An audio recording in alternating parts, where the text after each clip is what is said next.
Hello and a warm welcome to another edition of the Irish Angle on Jump to It. As usual, I've Johnny Ward and Emma Nagle with me, and we're going to have a look at a couple of things from last week, but mainly look ahead to Punchestown this week, which begins tomorrow. So, big week for Irish racing, the end of season finale at Punchestown. So, Emma, Johnny, welcome to the show. How's Thanks, it going, Vincent. Vinny? All good. Now we look back at last week first. A couple of things to note. Well, one in particular, I suppose, was a horse called Concord, which got beaten at odds of 1-6 at Chelmsford with Pat Cosgrove on it.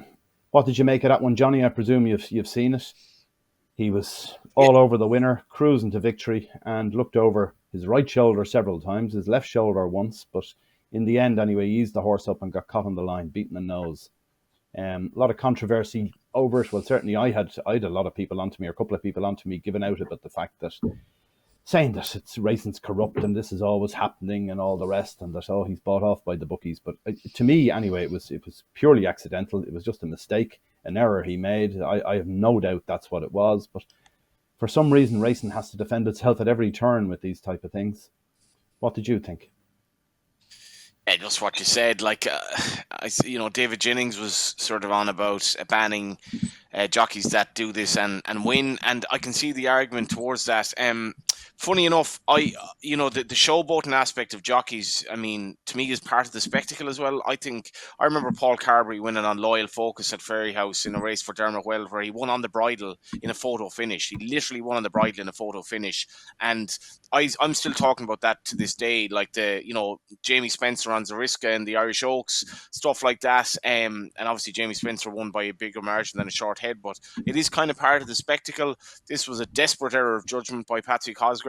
I think on the exchanges, 25 grand or something was matched at 101. In layman's terms, if that figure is correct, somebody had 20 grand on, say, to win 200 quid and lost. And, that sort of thing is pretty harrowing. That's the risk you take. But he made a massive mistake.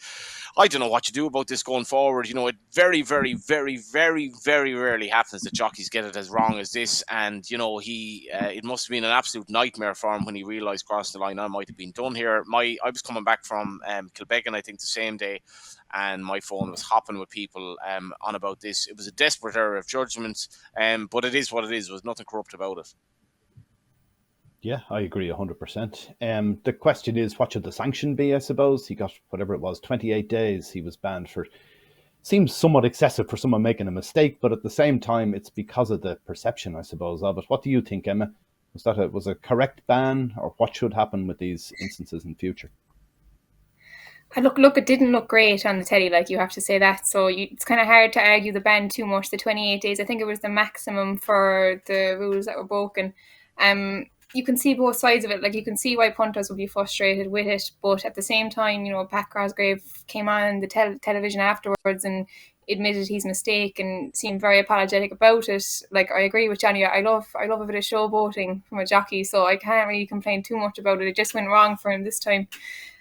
Just very unlucky. Yeah, it's not something you'd see too often, so there's probably not a whole pile to do about it, really. It's kind of, I probably put it in the same category as, you'd sometimes see a jockey riding a circuit too early. It's kind of the same kind of thing, just a lapse of judgment, really. Yeah, I felt very sorry for Pat Cosgrave watching the interview back. There's like no foul play in it whatsoever, so you can see why punters would be frustrated, but I don't think anyone would be more upset than him about it. So yeah, I don't think he'll do it again anyway.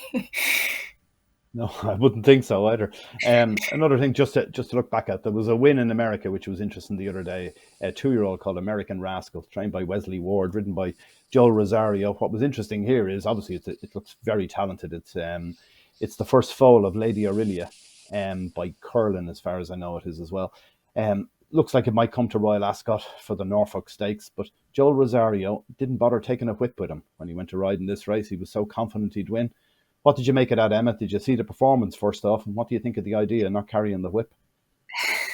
I just saw a replay of it now. I didn't see it live or anything, but yeah, real confidence kind of falls into the show voting category. I like to see it. I'd imagine he'll probably carry the whip in Royal Ascot, though. I don't think he'll be that confident coming over there. But yeah, looking forward to that now. I always love when the American 2-year-olds come over to Royal Ascot, the speed they show to the gates, and they're just that bit more flashy, jockeys, trainers, and horses. So yeah, look, he was exciting. Yeah, but he probably won't be that confident in Ascot, I'd imagine. No, I presume he'll carry a whip when he comes to the UK, presuming he keeps the ride, which is the other thing, because the Tory tends to ride a lot of those horses too, and he's on his farewell tour, so maybe he'll get jocked up. You wouldn't know, but I'd say Joel Rosario, I'd like to think he's still on board come Royal Ascot. Right, look, we're going to move on to Punchestown. Lots to talk about. I don't even know where we start here, but let's have a quick look at Tuesday first off, Johnny. We Facile Vega, champion novice race, and we've also got a cracking champion chase. Energamine, Blue Lord, a horse you fancied all season. Gentleman de Shack and Pour Soir. We've also got a 3-mile novice chase with Appreciated, Classic Getaway, Sir Gerhardt, Fair and Lily, Journey with Me. We really have a mouth-watering start to it, at least. What do you make of the first day, Johnny? Can I ask you a question, Vinny? What is the website business and the website kind of traction on Punchestown Week relative to Cheltenham as a matter of interest? It's nowhere near it. Cheltenham is everything Really? for us in the year. Yeah, traffic-wise, we would see about 3 times the traffic for Cheltenham that we would see for Punchestown, which is astonishing considering we're an Irish racing focused website, but everything revolves around Cheltenham. Having said that, we still get good traffic for it. It'd be probably 3 or 4 times what an ordinary Saturday or Sunday card would bring in traffic wise to the site, but nothing compared to Cheltenham. That everything falls in the shadow of that, to be honest. That's fascinating, actually. Because I do like Punchestown for me is one of the issues I have with it is that I find it hard to rely on horses at this stage of the season. We'll have horses who ran at at Cheltenham and Aintree, or Cheltenham and Fairyhouse, and you're kind of maybe as well as at the Dublin Race Festival, and you're trying to kind of rely on them running the race at the end of the year. So in general, I try to oppose short price favourites if I had that concern about them. The way the weather has been, I think it's going to be nice ground for Punchestown. We've had a nice bit of rain, so I think that'll help. But my concern about the figures of Willie's domination the last 10 years of Punchestown are quite stark, and the Grade 1's really stark. This year looks particularly pronounced, but I have to say the first 2 days, we only have declarations at the recording time. The first 2 days, they're actually fascinating races. There's 17 runners in one of the Grade 1's, and even in the Champion Novice Hurdle, Facile Vega is a hot favourite, but I think you could make a case for backing anything in the race. And the same then with the novice chase over 3 miles. The 2 sort of senior Grade 1's maybe look a bit more cut and dried, but I actually think with Brave Man's Game coming over, I think it's going to be a really good first couple of days of Punchestown, and hopefully that competitive nature continues throughout the week. And if it's Willie Mullins beating Willie Mullins, that's good. That's well and good, as long as there's competitive racing. Yeah, well, it's certainly going to. It looks competitive on paper, but as you say, there is going to be an awful lot of Willie Mullins against Willie Mullins. There's no doubt about that. It's a case of maybe trying to find some value in amongst that. There's one I fancy later on. We'll talk about it towards the end of the show. We're each going to give a tip for Punchestown, what we think is our best bet. I have one of the Willie Mullinses, which will be a second or third string of his in a race, but I just think it may represent value. I think that's going to be the way you got to look through the week. The other thing, of course, is that it's not going to be all about Willie Mullins, because we're guaranteed that because of the Banks races and the cross-country races, which he won't have runners in. At least we presume he won't, in some of them at least. Though I did see he had some in one of them last year, the one the first day, the Ladies' Cup. He actually had the horse that finished second in that last year, but I don't think he's got a runner in it this time. Vital Island won it last year. These horses seem to come back year after year for these Banks races and that, and Hunter chases at the meeting, so that'd be one to look for. Emma, what do you make of it the first day? Anything in particular stand out for you? Look, it's great racing the whole way through. The Mayor's Hurdle looks very competitive, I suppose. There's a lot of them kind of coming back on nearly disappointing ones at either Cheltenham or Fairyhouse. I like Noel Mead's horse in there, the Model Kingdom. Like, she's a 2-time course winner. I think she just things just didn't go her way in Cheltenham, but I wouldn't be surprised to see her bounce back to form here. And then, of course, you have the champion novice hurdle, like Facile Vega there, and he shouldn't be beaten really, but you'd be maybe slightly worried in the small field, will he get the pace? Will he have to make it himself? We saw he can get a bit frustrated if things don't fall his way earlier in the season this year. So, Diverge ran a massive race in the Supreme as well. The Supreme form is holding up very well, but look, all things going straight forward for Seal Vega should be winning that, but Diverge is a danger if he does happen to blow the lid or if he's showing the effects of a hard season. You got the handicaps, the Ladies' Cup, not really a betting affair for me. The Champion Chase, look, it's an interesting race, I suppose, and Argamine probably should be winning it again, but ground probably isn't his ideal here. It's a bit, he likes a bit of a cut. He's probably not going to get that in Punchestown. Gentleman the Me isn't to be laughed at there. It's his time of the year.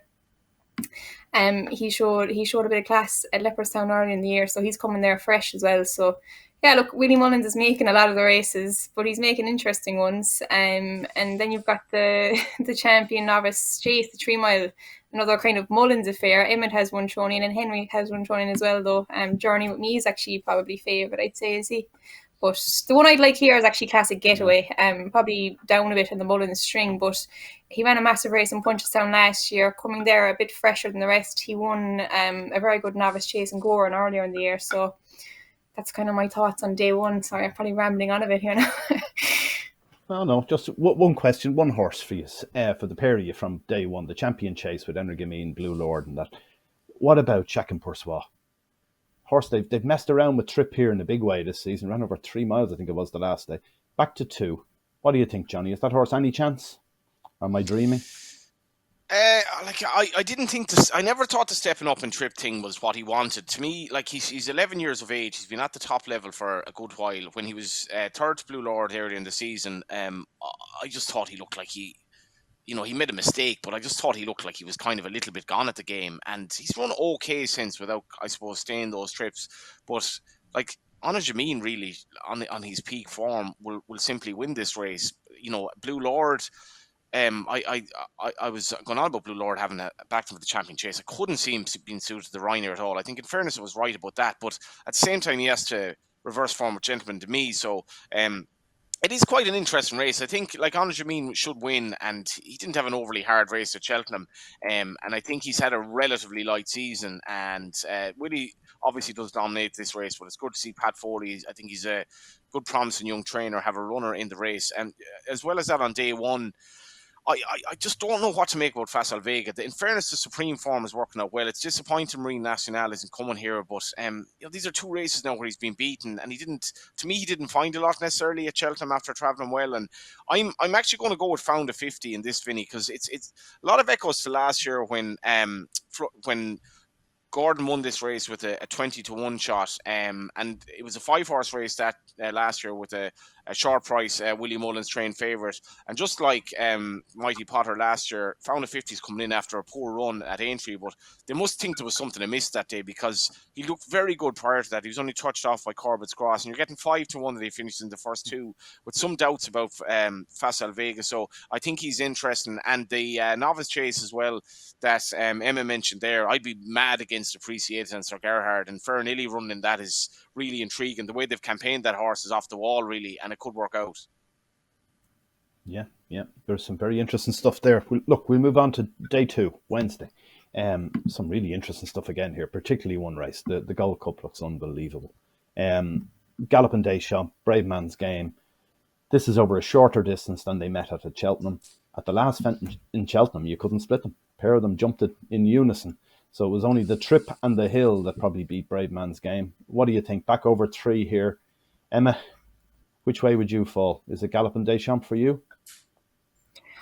Look, I'd find it hard to desert Galloping Des Champs after his performance in the Gold Cup, but I don't think it's probably the walkover that the prices kind of make it look like. I think Punchestown is going to suit Brave Man's Game to the ground. A little bit shorter Trip is going to suit him also, and Galloping Des Champs is after a very hard campaign now. Looking back, like he had a hard race in Cheltenham. The way the race unfolded, he had an awful lot to do. He obviously did it well, but Punchestown can be a funny meeting. The true form mightn't always be reflected if horses are feeling the effects of what kind of went on earlier in the season. So I don't think he's like maybe as rock solid as the prices suggest. Like, I wouldn't be backing him with that price. Obviously, Brave Man's Game, like he's a big danger. He's coming there after missing Aintree. I mean, is he guaranteed to be allowed to run in Punchestown? Has that been confirmed? Was there any more about that, I wonder? There's a bit of an ownership debacle. Yeah. It's Different He rules he over has here. You his can do chance anything you definitely, like and in Ireland. you've got the Ryanair winner as well, and Royale shown in there. Look, I can't see him beating Galopin Des Champs, to be honest. And it'll be great to see Ewick back as well after he's fallen in the Gold Cup. He should run a nice Yeah. race. What about him? Has he a big chance, Hewick? He was running a blinder in the Gold Cup. I wouldn't say he's a big chance now. I think Galopin Des Champs and Brave Man's Game would have to underperform for him to be in the first three or to be in the first two realistically. But look, after them, I'd say he could follow the two home. I'd say he probably surprised a lot of people in the Gold Cup before he came down. He was, out there making the running, loving life. Unlucky to fall, so hopefully he comes back and puts in another kind of similar performance. He shouldn't be too far away. Yeah, I'd agree. What do you think, Johnny? What do you make of that race in particular? Are you a Brave Man's Game man?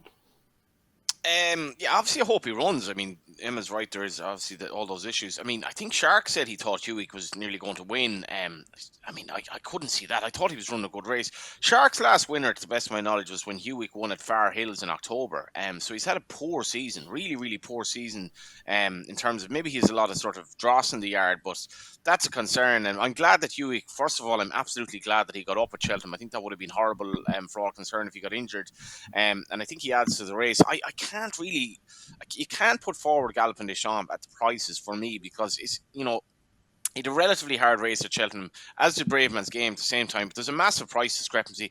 I thought Braveman's Game was probably ridden a bit too forward. I think Paul Townend, by hook or by crook, decided that he was going to hold up Galopin Des Champs, and the amount of fences they jumped, that was a risky thing to do, but it worked out. He was a little bit lucky to get away with a couple of things, but Braveman's Game on his day would have a chance. Envoy Lynn isn't a bad horse in his day, so I couldn't have Galopin Des Champs to prices. I think he'll win, but this is just a best watch race for me. Yeah, another one that's going to be short that day is Gaelic Warrior. Well beaten in Cheltenham, admittedly. First try over, what was it, 2 mile 6, was it 2 mile 5 against Impere Pass. Goes over a similar distance again here, slightly further, I think, this time. But Gaelic Warrior would look like it probably should be a short price. Another one that's going to be presumably a short price is in the bumper. We've got the champion bumper on the second day, which is a dream to share, which was most impressive all season, I suppose, but most impressive to win, I thought, on ground that had probably gone against the horse in Cheltenham and still won well. What do you make of that one, Emma? Yeah, look, I mean, Gaelic Warrior, he's going to have to settle to stay the trip, and Paul Townend gets back on him here. Going back, his preferred direction is going to help him a lot, I'd say. But look, I think Affordale Fury in that race, it's actually kind of a funny jockey booking. Danny McMenamin's on him, I see, for Noel Mead. But he ran a massive race in the Albert Bartlett at Cheltenham. Probably a bit of a forgotten horse. He was kind of impressive earlier on in the season, but he went off a massive price in Cheltenham. And he ran a huge race there to be second. And a horse that I always like, Kalanisi Star, for Oliver McKiernan. He was really impressive when he won in Goran earlier on in the year, but he's kind of just disappointed since. But I wouldn't be massively surprised to see him bounce back to some kind of form. The only thing is he probably wanted a bit softer, but I'd say he'll be a very big price. And in the bumper then, look, a dream to share. He surprised me, in fairness, in Cheltenham. I thought the ground would go against him big time, but showed his class, and it's going to take something fairly special to beat him here, I'd say. I probably can't see too much getting in his way unless he underperforms himself, to be honest. I know Willie thinks a lot of Tully Hill. Willie has an awful lot in there. And Gordon has a couple of nice horses. Facile Mode for Tom Mullins looked exciting earlier in the year, but he's gone off the boil as well. So I can't see Kylie's horse getting beaten, to be honest, unless it's himself that gets that does the beating, if you know what I mean. Yeah, absolutely. Looking on then to Thursday, Friday and Saturday, we haven't got declared runners, but we've still got some fair races we know are coming along. There's the Stayers Hurdle on Thursday, particularly with Sire de Berlay is in there amongst the entries after winning in Cheltenham and Aintree. Tihupu, Monkfish, very interesting there, and Asterian Phalange, another one. We've also got El Fabiolo is due to turn up on Thursday for a procession in a novice chase. And then Friday we've got another big one, the Irish Champion Hurdle, where we've no Constitution Hill, obviously, but we've got all the horses that finished behind them recently, including State Man, which was 9 lengths behind in Cheltenham, and Sharjah, which was only 3 lengths behind in Aintree. I don't think you can read too much into that, really, but what do you make of the latter part of the week? Johnny, anything in particular standing out for you? Isn't it great to have the money where, I mean, you don't need to send Constitution Hill over literally to just pick up 200 grand or whatever it is. I mean, if I owned him, I'd be saying to Nicky, listen, sure, we'll just bring him over anyway. He can have a gallop and win another 150, 200 grand. So anyway, it's disappointing Constitution Hill isn't over, but understandable. We'll see where he goes next season. Later on in the week, the stairs hurdle race is definitely one of the highlights for me. I think just it's going to be very, very competitive, and Teopu probably does deserve to be a short price favourite. But as you mentioned, Vinny, if the likes of Monkfish comes in, it'll be fascinating. A horse I'm actually looking forward to later in the week, and Punchestown have done a good job with the way they market it as well. I think Saturday is kind of now the family day, and it gets a great crowd when it was kind of more of an add-on to the meeting. It has a couple of good races as well on the Saturday. But I'm looking forward to Cool Survivor. Actually, he was entered in 3 races. I think he was entered in the 3-mile novice hurdle. He's not running in that, but he's entered in a handicap on the Saturday, and he's entered in the Grade 1 over sort of 2-3 on the Friday. And I think they should be very tempted, I think, to run him off his hurdle mark, because I think he's 135. And if you look at his performance when he ran at Leopardstown at Christmas, Vinny, or at the Dublin Race Festival, you were talking about the ride he got that day by the now retired Brian Cooper and the way he was ridden patiently. He was very eye-catching on that day. And I know the form hasn't worked out that well. Good Land and the likes of Deep Cave disappointing since, but it was still a very good run. He was well fancied at Cheltenham, and to be fair, I think you can kind of exonerate him. Something wasn't right that day. He's better than that. I thought he was still travelling very well at Aintree at the third last. He was a 50-1 shot, but like, he really took my eye the way he travelled over 2.5. And they can now go back, because he fell sort of early in that race. They can go back to exploit his Irish mark. And if you're looking at that race, we'll say at Cheltenham, so Hermes Alen finished third, and let's be clear about it, who I thought ran his race as he did at Cheltenham, finished fourth. Cool Survivor's rate 135. There's no way he wasn't going to get involved in some shape or form, and all these horses around him rated much higher. Hermes Allen 150. So I think he's fascinating, that handicap hurdle, if he gets in, and looking forward to it as well. And I'm just really hopeful that the competitive nature of the racing stays till late in the week. Yeah, there's going to be some great racing. There's lots of things to look forward to. I'm only looking at some of the other horses that I fancied for the likes of Cheltenham that underperformed there, that maybe will turn up. There's a horse Nick Keeney runs, a mare runs in the first race on Tuesday, and I had very good word for her. I thought she'd great form. I thought she'd run well, and she ran a stinker. But Patrick Mullins back on her first race on Tuesday. You'd never know. Emma, what about you? What about State Man, Sharjah? Any chance in that race? Look, on form alone, you'd have to say State Man is probably going to win that. As long as, Punchestown is a funny place, as we said, though. Sharjah, consistent performer, in fairness, but he's done a lot of racing this year, Sharjah, you'd have to say. So you'd imagine he'd probably be feeling the effects of the season at this stage as well. But no, I think State Man is pretty solid in that one. Hard to see anything really beating him. He's probably unlucky to bump into Constitution Hill this year. If he came around maybe a year later, he probably would be a champion hurdle winner. He just bumped into a bit of a freak, but I mean, take Constitution Hill. It must have been some land for him up the hill where he was like, what is actually happening here? Like, I've won like 6 races with my head in my chest, and this lad, it must be like when you think you're a very good minor footballer and you take on this lad who's like David Clifford or something, and you're like, oh Jesus. Well, there's some people who are just different class, and the same with horses, as we've seen. Yeah. Look, tell you what we'll do. We'll go and each give one horse that you think might win at Punchestown or is worth betting at Punchestown. Johnny, I'll start with you. Give me one for across the week. What would you really like? Cool Survivor or something else? Horse that you gave back in the day.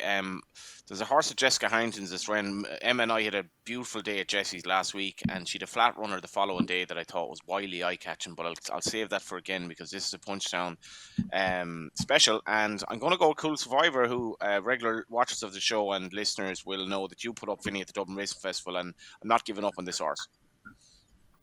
Yeah, fair enough. I haven't given up on it either, but I haven't really gone through the race for later in the week. So we wait and see what the declared runners are for that one before making a full decision on whether we throw all the chips out in that direction. Emma, what do you think? Look, I'm going to stick to kind of one of the earlier days. I suppose we won't have the declarations. And I classic getaway, I think. He's probably, look, I'm not sure what kind of price he is now at the moment, but just looking at the race, there's kind of a lot of horses who have a bit of disappointments. Like Sir Gerhard isn't a horse I could trust at Punchestown. I don't know, does he really stay at 3 miles either? He kind of ran well for a bit of the way in Cheltenham, but didn't finish it out very strongly. And his Punchestown reckon is abysmal. Appreciate it. Not a horse I trust anymore. Fairnearly's a danger, but look, I think Classic Getaway showed form last year at the meeting. Danny Mullins gets on very well with him, and yeah, I think he could probably be a winner on day one, hopefully. Great stuff. Well, the one I'm going to pick is Echoes in Rain, which is in the Champion Hurdle on Friday. If she runs there, the first thing with her is I think she didn't quite stay the trip in the Mare's Hurdle in Cheltenham. She finished behind Honeysuckle. Honeysuckle has actually won this race the last 2 years. But I just think State Man, very good horse, but it's going to be a very short price. Sharjah, I don't think is at this level at this stage of her career, or his career. I know he finished second to Constitution Hill the last day, only beaten 3 lengths, but I think is flattered by that. So Echoes in Rain, I think over this trip, I think if you go back to the run she had in Fairyhouse earlier in the season when she fell, I think she would have won that day. That was in the Teahupoo Honeysuckle race that time when Honeysuckle was beaten for the first time. So I felt Echoes in Rain was the winner that day when it fell.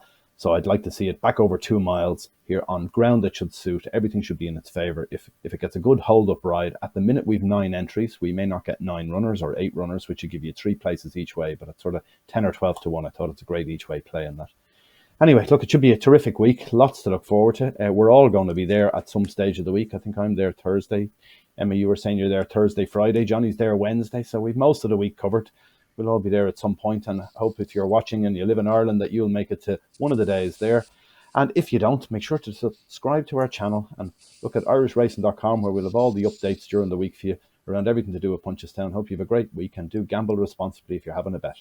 Thanks for watching. Bye for now.